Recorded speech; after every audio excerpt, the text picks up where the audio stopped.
Hey guys, welcome back to our channel she cooks Emmy. இன்றைக்கி ஒரு super சாஃப்டான சப்பாத்தி தான் எப்படி பண்ணுறதுன்னு பார்க்க போகிறோம். வாங்க வீடியோக்குள்ளே போகலாம்.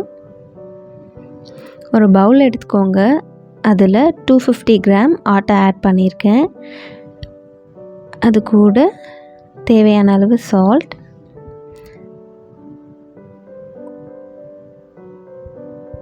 ஆயில் ஆட் பண்ணிக்கலாம். ஆயில் வந்து 2 டீஸ்பூன் ஆட் பண்ணியிருக்கேன். உங்களுக்கு தேவைன்னா கீ கூட ஆட் பண்ணிக்கலாம். இதை நல்லா மிக்ஸ் பண்ணிடலாம். இப்போ 1/2 கப் தண்ணி சேர்த்துருக்கேன்.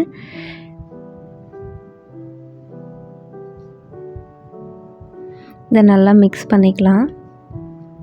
நீங்கள் எந்த பவுலில் மாவு மெஷர் பண்ணிங்களோ அதே அளவுக்கு நீங்கள் தண்ணி எடுத்துக்கோங்க. நான் இப்போ இந்த கப்பில் 1/2 கப் மட்டும் எடுத்திருக்கேன். அதுக்கப்புறம் நான் தேவைப்பட்டுச்சுன்னா ஆட் பண்ணிக்கலான்னு சொல்லி 1/2 கப் மட்டும் எடுத்திருக்கேன். இப்போ ஃபுல்லாக 1/2 கப் எல்லாத்தையும் சேர்த்துட்டு பிசைஞ்சாச்சு. இன்னுமே நமக்கு தண்ணி தேவைப்படும்.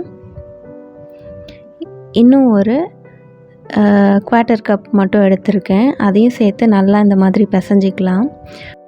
ஒரு கோதுமைக்கும் ஒரு மாதிரியான வாட்டர் அப்சர்ப்ஷன் கெப்பாசிட்டி இருக்கும். ஸோ அதுக்கேற்ற மாதிரி நமக்கு 3/4 கப்லேருந்து 1 கப் வரைக்கும் நமக்கு தண்ணி தேவைப்படும்.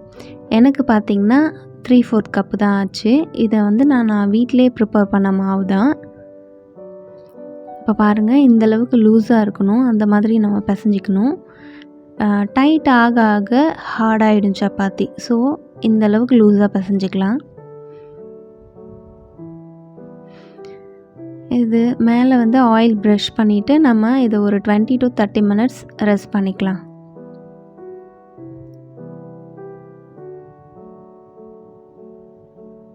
இப்போ நான் இது வந்து ஒரு 30 மினிட்ஸ் அப்படியே ரெஸ்ட் பண்ணியிருந்தேன். இப்போ பாருங்கள், நம்ம ஆல்ரெடி வந்து நல்லா சாஃப்டாக தான் மாவு நல்லா பிசைஞ்சு வச்சுருந்தோம்.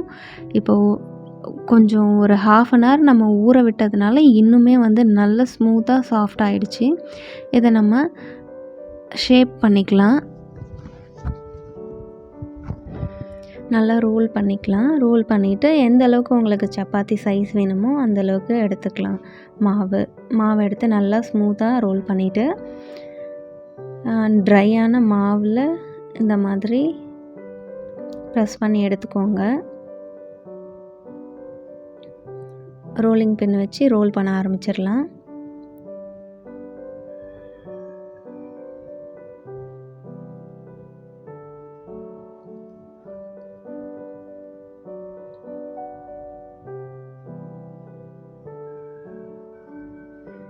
நல்லா தின்னாக ரோல் பண்ணிக்கோங்க.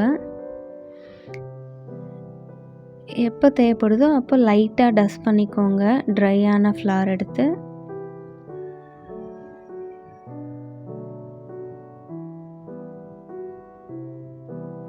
அது என்னமோ தெரியல, வீடியோ எடுக்கும்போது எனக்கு இந்த மாதிரி ஷேப்லெஸ்ஸாக போகுது. எப்போயுமே வந்து நல்ல ரவுண்ட் ஷேப்பாக வரும். வீடியோ எடுக்கும்போது ஏன் இப்படி வருதுன்னு எனக்கும் தெரியல.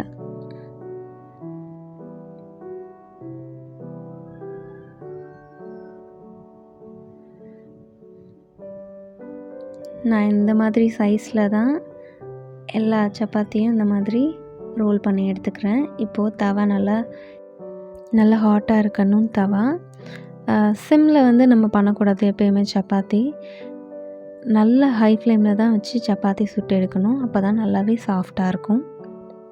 இல்லைனா ஆறுனதுக்கப்புறம் ஹார்டாகிடும். இந்த மாதிரி ஒரு சைட் 30 இல்லை 40 செகண்ட்ஸ் விடுங்க. நெக்ஸ்ட்டு சைடு அதே மாதிரி 30 செகண்ட்ஸ் விட்டுட்டு உடனே ஃப்ளிப் பண்ணுங்கள். ஃப்ளிப் பண்ண உடனே நமக்கு ஃப்ளஃபி ஆக ஆரம்பிக்கும். இந்த பாருங்கள், இந்த மாதிரி நல்லா ஃப்ளஃபியாக வரும். இதே மாதிரி எல்லா சப்பாத்தியும் சேர்த்து நல்லா சுட்டு எடுத்துக்கலாம். பாருங்கள் எந்தளவுக்கு ஃப்ளஃபியாக வருதுன்னு. இந்த மாதிரி ஃப்ளஃபி ஆனால் தான் சப்பாத்தி நல்லா சாஃப்டாக இருக்கும். உங்களுக்கு வேணும்னா ஆயில், பட்டர், கீ எது வேணாலும் ப்ரஷ் பண்ணிக்கலாம். எப்போ அதை ப்ரஷ் பண்ணணுன்னா இந்த மாதிரி நம்ம 30 செகண்ட்ஸ் போட்டு எடுத்துகிட்டு அதுக்கப்புறம் நம்ம ஃப்ளிப் பண்ணுறோம்ல, அந்த டைமில் தான் நம்ம ப்ரஷ் பண்ணணும்.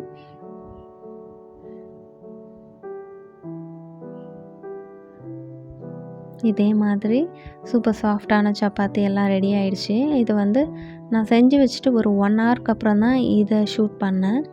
பாருங்கள் எவ்வளோ சாஃப்டாக இருக்குன்னு.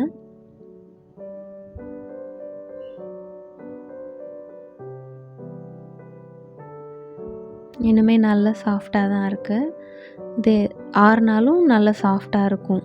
ஸோ அது காமிக்கிறதுக்காக தான் நான் இதை எடுத்தேன். இதே மாதிரி ட்ரை பண்ணுங்கள். ட்ரை பண்ணிவிட்டு எப்படி இருந்துச்சுன்னு கமெண்ட்ஸில் சொல்லுங்கள்.